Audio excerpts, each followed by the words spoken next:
नवीन वर्षामध्ये पंतप्रधान किसान योजनेचा 19वा हप्ता मिळणार आहे। फेब्रुवारी महिन्यामध्ये हा हप्ता मिळण्याची शक्यता वर्तवली जाते। मात्र हा हप्ता नेमक्या कोणत्या तारखेला मिळणार याची मात्र अद्याप अधिकृत घोषणा झालेली नाहीये।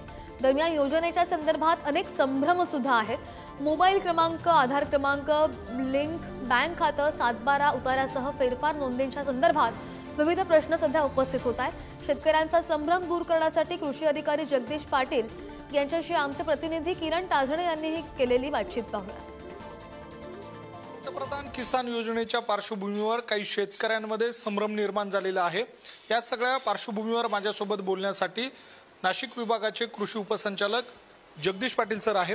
सर, पुढारी न्यूज मध्ये तुमचं खूप खूप स्वागत। एकूणच जर परिस्थिती बघितली तर सध्याच्या घडीला 19वा हप्ता या योजनेचा येणार आहे आणि त्या सगळ्या पार्श्वभूमीवर मोबाईल क्रमांक सक्रिय असावा याशिवाय आणखी काही संभ्रम आहे।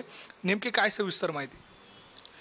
प्रधानमंत्री किसान सन्मान निधी योजना ही आपल्याकडे 2019 पासून सुरू झालेली आहे।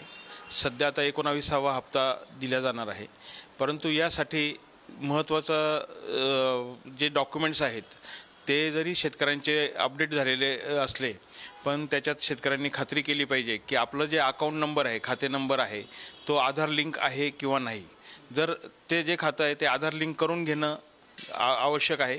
बऱ्याच वेळा बँकांची नावं बदलली जातात किंवा त्यांचा IFS कोड बदलला जातो, त्याप्रमाणे खाते नंबर बदलल्यानंतर ते आपलं खातं आधार लिंक करून घेणं शेतकऱ्याला गरजेचं आहे।